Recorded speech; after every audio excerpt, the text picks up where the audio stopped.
जय जगन्नाथ समस्त को दैनिक टीवी ओडिया गोटे नुआ वीडियो को स्वागत। तो देश विदेश आरंभ करी किछि गुरुत्वपूर्ण खबर विषय रे चलंतु नजर पकाई नबा। तेणु आम वीडियो को शेष पर्यंत देखुथांतु। आम वीडियो भल लागिले आम वीडियो गोटे लाइक करी चैनल को सब्सक्राइब करदेवे एवं शेष में आपण मैंने कमेंट माध्यम जणाइबा को भूलिबेनी आपण मैंने केउ जिल्लारू आम वीडियो को देखुछंती। चलंतु नजर पकाई नबा संपूर्ण खबर उपरे। डीजे को संपूर्ण बैन करदेले हाईकोर्ट। कटक लेजर लाइट उपर बैन लगाइले ता सहित लेजर लाइट व्यवहार उपर अंकुश लगाइले हाईकोर्ट। या सहित राति 10टा पर रसणी मना होइछि। रसणी आदि डीजे व्यवहार रे मध्य कटकणा लगाइछन्ति हाईकोर्ट।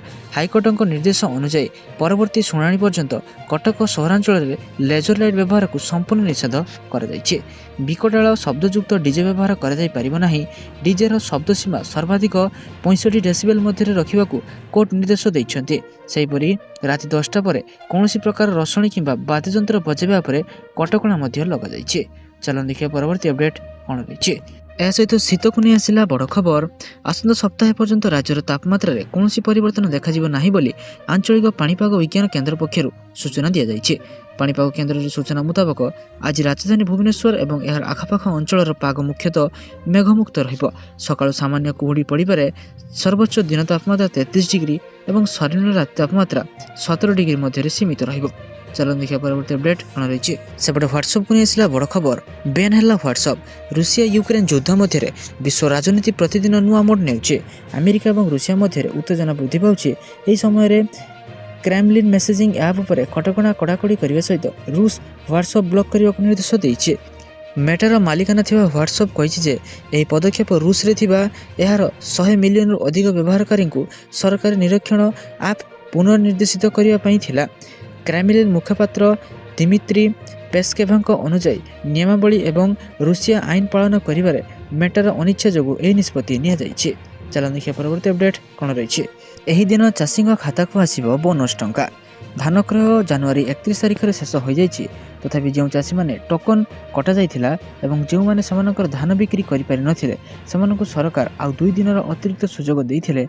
वर्तमान कृषक माने धान टंका एवं बोनस राशि पई अपेक्षा करिसंते। छत्तीसगढ़ रे धान पई सर्वाधिक 3100 टंका प्रति क्विंटाल दर रे देय दिया जाउछि।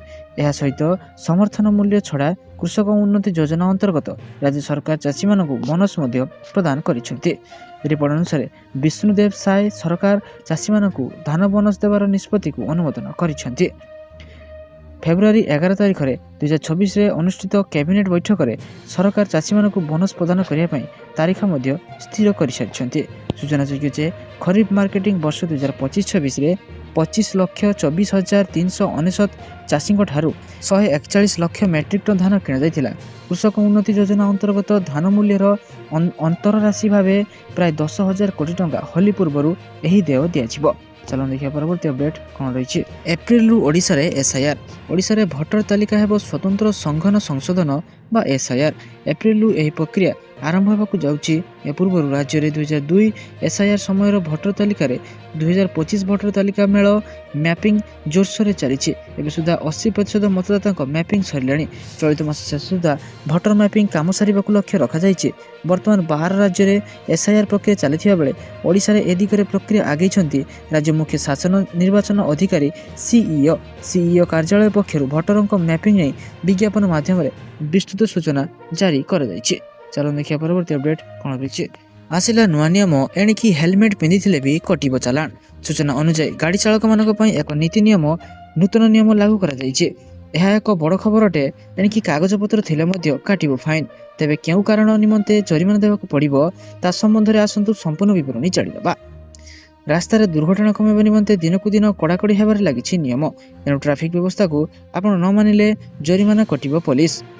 मोटर व्हीकल एक्ट नियम अनुसार जदि आपण गाड़ी चेकिंग बेले ट्रैफिक पुलिस को कौन प्रकार दुर्व्यवहार करुछंती तेबे आपणक नाम रे चालान कटिबो। चालान काटिबारे पुलिस 179 MVA एक्ट रे आपणकर चालान काटिबाकू ट्रैफिक पुलिस को अधिकार दिया जाइछि। तेणु चेकिंग बेले दुर्व्यवहार महंगा पड़िपारे।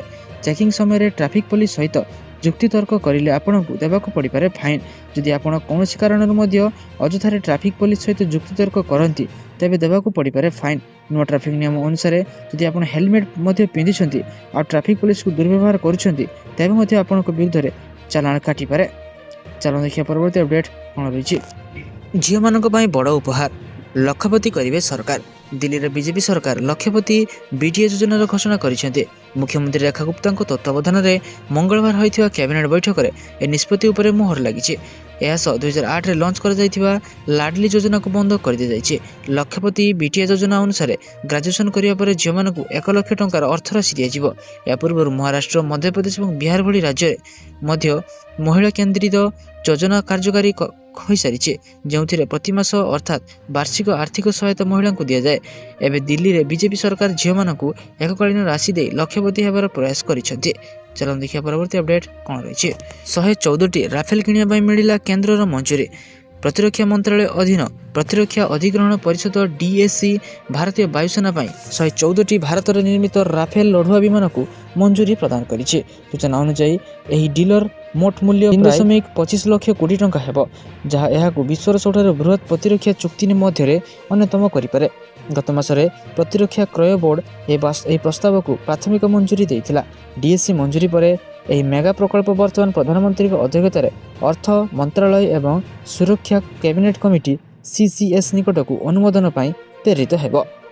ସୂତ୍ରରୁ ମିଳିଥିବା ସୂଚନା ଅନୁଯାୟୀ ଏହି 114ଟି ବିମାନ ମଧ୍ୟରୁ 16ଟିକୁ ସିଧାସଳଖ ଫ୍ରାନ୍ସରୁ ଆମଦାନୀ କରାଯାଇପାରେ। ଚାଲନ୍ତୁ ଦେଖିବା ପରବର୍ତ୍ତୀ ଅପଡେଟ୍ କ'ଣ ରହିଛି। ଓଡ଼ିଶାରେ ଜମି କିଣା ବିକା ଠକେଇକୁ ରୋକିବା ପାଇଁ ରାଜ୍ୟ ସରକାର ଆଣୁଛନ୍ତି ବଡ଼ ପଦକ୍ଷେପ। ଏଣିକି ଜମି ପଟ୍ଟାରେ ରହିବ ଇଲେକ୍ଟ୍ରୋନିକ୍ ଯୁକ୍ତ QR କୋଡ୍। ଏହି QR କୋଡ୍ ସ୍କାନ୍ କଲେ ଜମି ମାଲିକଙ୍କ ସମ୍ପୂର୍ଣ୍ଣ ତଥ୍ୟ ମିଳିବ। ଏନେଇ ରାଜସ୍ୱ ମନ୍ତ୍ରୀ ସୁରେଶ ପୂଜାରୀ ସୂଚନା ଦେଇଛନ୍ତି। ରାଜସ୍ୱ ମନ୍ତ୍ରୀ କହିଛନ୍ତି ଯେ କେନ୍ଦ୍ର ଏବଂ ରାଜ୍ୟ ସରକାରଙ୍କ ମିଳିତ ଉଦ୍ୟମରେ ନୂଆ ପ୍ରକାର ଜମି ପଟ୍ଟା ପ୍ରସ୍ତୁତ ହେଉଛି। ଏହି ପଟ୍ଟାରେ ରହିବ ଇଲେକ୍ଟ୍ରୋନିକ୍ QR କୋଡ୍, ଯାହା ସ୍କାନ୍ କରିଲେ ଜମିର ମାଲିକାନା, ଖତିଆ ନମ୍ବର, ପ୍ଲଟ୍ ବିବରଣୀ ଏବଂ ଅନ୍ୟାନ୍ୟ ତଥ୍ୟ ତୁରନ୍ତ ଦେଖାଯିବ। ମନ୍ତ୍ରୀଙ୍କ କହିବା ଅନୁସାରେ ଏହି ବ୍ୟବସ୍ଥା ଚାଲୁ ହେଲେ ଠକମାନେ ଜାଲିଆତି ଦଲିଲ ଦେଖାଇ ଲୋକମାନଙ୍କୁ ଭୁଲାଇ ପାରିବେ ନାହିଁ। ଚାଲନ୍ତୁ ଦେଖିବା ପରବର୍ତ୍ତୀ ଅପଡେଟ୍ କ'ଣ ରହିଛି। OTET ରେଜଲ୍ଟ ପ୍ରକାଶ ପାଇଲା। OTET 2025 result. ଡିସେମ୍ବର 17ରେ ରହିଥିବା ପରୀକ୍ଷା ଚଳିତ ବର୍ଷ ମୋଟ 68.97% ପରୀକ୍ଷାର୍ଥୀ ପାସ୍ କରିଛନ୍ତି। ପାସ୍ ହାର ପେପର 1ରେ 71.16% ଏବଂ ପେପର 2ରେ 68.06% ରହିଛି। ମୋଟ 1,60,420 ପରୀକ୍ଷାର୍ଥୀଙ୍କ ମଧ୍ୟରୁ 1,06,041 ଉତ୍ତୀର୍ଣ୍ଣ ହୋଇଛନ୍ତି। ଅପରାହ୍ନ 4ଟାରେ ମାଧ୍ୟମିକ ଶିକ୍ଷା ପରିଷଦ BSc board site OTET result ଉପଲବ୍ଧ କରିଛି। www.bscodisha.ac.in ରେ ଲଗ୍ଇନ୍ କରି ପ୍ରାର୍ଥୀମାନେ ନିଜର ରେଜଲ୍ଟ ଦେଖିପାରିବେ। ଚାଲନ୍ତୁ ଦେଖିବା ପରବର୍ତ୍ତୀ ଅପଡେଟ୍ କ'ଣ ରହିଛି। ଶ୍ରୀମନ୍ଦିରରେ ଡ୍ରୋନ୍ ଉଡ଼ାଇ ପୁଣି ଯୁବକ ଅଟକ। ଶ୍ରୀମନ୍ଦିର ସୁରକ୍ଷାକୁ ନେଇ ଉଠିଲା ପ୍ରଶ୍ନବାଚୀ। ପୁଣି ଥରେ ଶ୍ରୀମନ୍ଦିର ଉପରେ ଉଡ଼ିଛି ଡ୍ରୋନ୍। ଜଣେ ଅଣଓଡ଼ିଆ ଯୁବକ ଶ୍ରୀମନ୍ଦିର ଉପରେ ଡ୍ରୋନ୍ ଉଡ଼ାଇଛନ୍ତି। ସିଂହଦ୍ୱାର ଥାନାରେ ଅଟକ ଯୁବକ ଜଣକ ଅଟକ ରହିଛନ୍ତି।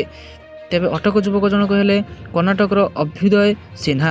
ତାଙ୍କୁ ସିଂହଦ୍ୱାର ଥାନାରେ ଅଟକ ରଖାଯାଇଥିବା ବେଳେ ଡ୍ରୋନ୍କୁ ଜବତ କରିଛି ପୁଲିସ। ଏହା ସହ ତାଙ୍କୁ ପଚରାଉଚରା ମଧ୍ୟ ଜାରି ରହିଛି। ବାରମ୍ବାର ଏଭଳି ଘଟଣା ନଜର ଆସୁଥିବା ବେଳେ ଶ୍ରୀମନ୍ଦିର ସୁରକ୍ଷାକୁ ନେଇ ପ୍ରଶ୍ନବାଚୀ ସୃଷ୍ଟି ହୋଇଛି। ଚାଲନ୍ତୁ ଦେଖିବା ପରବର୍ତ୍ତୀ ଅପଡେଟ୍ କ'ଣ ରହିଛି। ଓଡ଼ିଶା ନବକରଣୀୟ ଶକ୍ତି ନିବେଶକ ସମ୍ମିଳନୀର ତୃତୀୟ ସଂସ୍କରଣ ଭୁବନେଶ୍ୱରରେ ସଫଳ ଭାବେ ଆୟୋଜିତ ହୋଇଛି। ଏହା ଓଡ଼ିଶାର ସ୍ୱଚ୍ଛ ଶକ୍ତି ନେତୃତ୍ୱକୁ ଆହୁରି ସୁଦୃଢ଼ କରିପାରିଛି। ଗ୍ରିଡ୍କୋ ଲିମିଟେଡ୍ ଏବଂ ଓଡ଼ିଶା ସରକାରଙ୍କ ଶକ୍ତି ବିଭାଗ ଦ୍ୱାରା ଆୟୋଜିତ ଏହି ସମ୍ମିଳନୀରେ ରାଜ୍ୟର ନବକରଣୀୟ ଶକ୍ତି ନିବେଶକୁ ତ୍ୱରାନ୍ୱିତ କରିବା ପାଇଁ ନୀତି ନିର୍ଦ୍ଧାରକ, ନିବେଶକ, ଆର୍ଥିକ ପ୍ରତିଷ୍ଠାନ, ପ୍ରଯୁକ୍ତିବିଦ୍ୟା ପ୍ରଦାନକାରୀ ଏବଂ ଶିଳ୍ପ ଜଗତର ପ୍ରମୁଖ ବ୍ୟକ୍ତିବିଶେଷ ଏକତ୍ରିତ ହୋଇଛନ୍ତି। ଆନ୍ତର୍ଜାତୀୟ ସଂସ୍ଥା IFO REST ପାର୍ଟନର ଭାବେ କାର୍ଯ୍ୟ କରୁଛି। ଚାଲନ୍ତୁ ଦେଖିବା ପରବର୍ତ୍ତୀ ଅପଡେଟ୍ କ'ଣ ରହିଛି। କିଛି ଦିନର ବ୍ୟବଧାନ ପରେ ପୁଣି ଫେରିଲା ପ୍ରଦୂଷଣ ପ୍ରମାଣପତ୍ର ଟେନସନ୍। PUCC ଗାଡ଼ି ନେଇ ଚାଳକଙ୍କୁ ଚେତାଇ ଦେଇଛନ୍ତି ସରକାର। ବକେୟା ଜରିମାନା ନ ଭରିଲେ PUCC ମିଳିବନି। ପୂର୍ବରୁ ବକେୟା ଜରିମାନା ବାଧ୍ୟତାମୂଳକ ନଥିଲା। ଯାଞ୍ଚ କେନ୍ଦ୍ରରେ PUCC କରିବା ବେଳେ ଦରକାର ପଡ଼ୁନଥିଲା। ବାରମ୍ବାର ନିୟମ ବଦଳୁଥିବାରୁ ଗାଡ଼ି ମାଲିକ ଦ୍ୱନ୍ଦ୍ୱରେ ପଡ଼ିଛନ୍ତି। ତଥାପି ଜରିମାନା ଯନ୍ତ୍ରଣାରୁ ବସିବାକୁ ଯାଇ କେନ୍ଦ୍ରରେ ଧାଡ଼ି ବାନ୍ଧୁଛନ୍ତି। ମନ୍ତ୍ରୀ ବିଭୂତି ଭୂଷଣ ଜେନା କହିଛନ୍ତି, PUCC କରିବା ପୂର୍ବରୁ ଫାଇନ୍ ଭରିବା ନିୟମକୁ ଉଚ୍ଚ ନ୍ୟାୟାଳୟ ଠିକ୍ ବୋଲି ଦର୍ଶାଇଛନ୍ତି। ରାଜ୍ୟରେ 1 କୋଟିରୁ ଅଧିକ ଗାଡ଼ି ଗଡ଼ୁଛି। ଜରିମାନା ଅର୍ଥରେ ସରକାର ଚଳାଇବାକୁ ଆମେ ଆଦୌ ପ୍ରାଥମିକତା ଦେଉନାହୁଁ। କିନ୍ତୁ ରାଜ୍ୟରେ ପ୍ରଦୂଷଣ ମାତ୍ରା ବଢ଼ୁଥିବାରୁ ଏହି ନିୟମକୁ କଡ଼ାକଡ଼ି କରାଇ ନେବା ବେଳ ଆସିଯାଇଛି। ଚାଲନ୍ତୁ ଦେଖିବା ପରବର୍ତ୍ତୀ ଅପଡେଟ୍ କ'ଣ ରହିଛି। ନିଜର ଉତ୍ତରାଧିକାରୀ ଘୋଷଣା କଲେ ଏକଛତ୍ରବାଦୀ ଶାସକ। ଉତ୍ତର କୋରିଆର ଏକଛତ୍ରବାଦୀ ଶାସକ କିମ୍ ଜଙ୍ଗ ଉନ୍ ତାଙ୍କ ଝିଅ କିମ୍ ଜୁ ଏଙ୍କୁ ତାଙ୍କ ଉତ୍ତରାଧିକାରୀ ଭାବେ ବାଛିଛନ୍ତି। ଦକ୍ଷିଣ କୋରିଆର ନ୍ୟାସନାଲ ଇଣ୍ଟେଲିଜେନ୍ସ ସର୍ଭିସ NIS ଗୁରୁବାର ସଂସଦର ସଦସ୍ୟମାନଙ୍କୁ ଏକ ରୁଦ୍ଧ ଦ୍ୱାରା ବ୍ରିଫିଂରେ ଏହି ସୂଚନା ଘୋଷଣା କରିଛି। NIS କହିଛି ଯେ କିମ୍ ଜୁ ଏ ଏବେ ଉତ୍ତରାଧିକାରୀ ନିଯୁକ୍ତି ପର୍ଯ୍ୟାୟରେ ପହଞ୍ଚିଛନ୍ତି। ପୂର୍ବରୁ NIS ତାଙ୍କୁ ଉତ୍ତରାଧିକାରୀ ତାଲିମରେ ଥିବା ବର୍ଣ୍ଣନା କରିଥିଲା, କିନ୍ତୁ ମୂଲ୍ୟାଙ୍କନ ଏବେ ପରିବର୍ତ୍ତନ ହୋଇଛି। ଏହାର ଅର୍ଥ ହେଉଛି ଉତ୍ତର କୋରିଆରେ କିମ୍ ପରିବାରର ଚତୁର୍ଥ ପିଢ଼ିକୁ କ୍ଷମତା ହସ୍ତାନ୍ତର ପ୍ରକ୍ରିୟା ଆରମ୍ଭ ହୋଇଛି। ଚାଲନ୍ତୁ ଦେଖିବା ପରବର୍ତ୍ତୀ ଅପଡେଟ୍ କ'ଣ ରହିଛି। SBIରେ ବାହାରିଲା ବମ୍ପର ନିଯୁକ୍ତି, ଗ୍ରାଜୁଏସନ୍ କରିଥିଲେ ଚାକିରି। SBI CEO ନିଯୁକ୍ତି ପାଇଁ ଆବେଦନ କରିବାକୁ ଚାହାନ୍ତି ତେବେ ଏହି ଖବର ଆପଣଙ୍କ ପାଇଁ ଯଥେଷ୍ଟ ଅଟେ। SBI CEO ନିଯୁକ୍ତି ପାଇଁ ଆବେଦନ କରୁଥିବା ଲୋକମାନଙ୍କ ପାଇଁ ଏହା ଏକ ଭଲ ଖବର। ଭାରତୀୟ state bank SBI circle based officer CBO ନିଯୁକ୍ତି ପାଇଁ ଆବେଦନ କରିବାର ଶେଷ ତାରିଖକୁ ବୃଦ୍ଧି କରିଛି। ପ୍ରାର୍ଥୀମାନେ ଏବେ SBI CBO ନିଯୁକ୍ତି ପାଇଁ ଫେବୃଆରୀ 25, 2026 ପର୍ଯ୍ୟନ୍ତ ଆବେଦନ କରିପାରିବେ। ପୂର୍ବେ ଏହାର ଶେଷ ତାରିଖ 18 ତାରିଖ ଥିଲା। ପ୍ରାର୍ଥୀମାନେ ଏହାର ଲିଙ୍କକୁ ଯାଇ ଏହାର ସମ୍ପୂର୍ଣ୍ଣ ତଥ୍ୟକୁ ଜାଣିବାକୁ ଆବେଦନ କରିନେଇପାରିବେ। ଏହି ନିଯୁକ୍ତିରେ ମୋଟ 2050 ପଦବୀ ପୂରଣ କରାଯିବ। ଏହି ନିଯୁକ୍ତି ପାଇଁ ଚୟନ ପ୍ରକ୍ରିୟାରେ ଏକ ଅନଲାଇନ୍ ପରୀକ୍ଷା ସ୍କ୍ରିନିଂ ଏବଂ ସାକ୍ଷାତକାରରେ ଅନ୍ତର୍ଭୁକ୍ତ ହେବ। ଚାଲନ୍ତୁ ଦେଖିବା ପରବର୍ତ୍ତୀ ଅପଡେଟ୍ କ'ଣ ରହିଛି। ଘରୋଇ ସ୍କୁଲରେ ଆର୍ଥିକ ଦୁର୍ବଳ ବର୍ଗ EWS ଛାତ୍ରଛାତ୍ରୀଙ୍କ ନାମଲେଖା ପାଇଁ ଆବେଦନ ଆରମ୍ଭ ହୋଇଛି। ମାର୍ଚ୍ଚ 10 ତାରିଖ ଯାଏଁ ଅନଲାଇନ୍ ଆବେଦନ ହେବ। ମାର୍ଚ୍ଚ 16 ତାରିଖରେ ପ୍ରଥମ ରାଉଣ୍ଡ ଅନଲାଇନ୍ ଲଟେରୀ ସହ ସ୍କୁଲ ଆବଣ୍ଟନ କରାଯିବ। ମାର୍ଚ୍ଚ 17ରୁ 31 ତାରିଖ ମଧ୍ୟରେ ନାମଲେଖା ସରିବ।